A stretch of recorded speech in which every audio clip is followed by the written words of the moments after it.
காதல் படங்களாக நடித்து கல்யாண மண்டபமாக கட்டி பல சொத்துக்களை வந்து உருவாக்கிட்டாங்க ஏற்கனவே. அதனால் இன்னொருத்தர் செலவு செய்து தான் அப்படின்னு தீர வேண்டுங்கிற அளவுக்கெல்லாம் அவருக்கு பொருளாதார பின்னடைவு முதல்ல கிடையாது.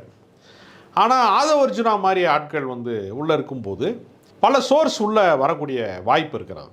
ஏன்னா சினிமா துறை சார்ந்து ஒரு நண்பர் சொன்னார், திமுகவை பலவீனப்படுத்த வேண்டும் என்பதற்காக பாஜக அவருக்கு வந்து 3000 கோடி வரைக்கும் கொடுத்திருப்பதாக ஒரு தகவல் இருக்கிறது என்று சொன்னாங்க. இது உறுதி செய்யப்பட்ட தகவலா, போகிற போக்கில் சொன்ன தகவலா என்பது வந்து நமக்கு வந்து ஆதாரம் இல்லாமல் அதை நம்ம வந்து உறுதிப்படுத்த முடியாது. ஆனால் அப்படி ஒரு வாய்ப்பு இருக்கிறது அப்படிங்கிற யூகம் வந்து பல பேருக்கு இருக்கிறது. அப்போ பொருளாதார பின்புலம் என்பது அவருக்கு இருக்குது. அப்போ நான் இன்னும் இப்படி கூட யோசிக்கிறேன், அவரிடம் இருக்கக்கூடிய கருப்பு பணங்களை கணக்கு காட்டுவதற்கே ஒரு அரசியல் கட்சி அவருக்கு தேவைப்படும்.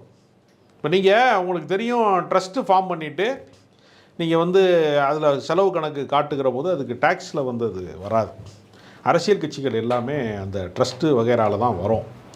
அதனால் விஜய் அவர்கள் வந்து செலவு கணக்கை காட்டுவதற்கும் பிளாக் பண்ணியை ஒயிட் ஆக்குறதுக்கும் இந்த அரசியல் பயணங்கள் அவருக்கு தேவைப்படும்.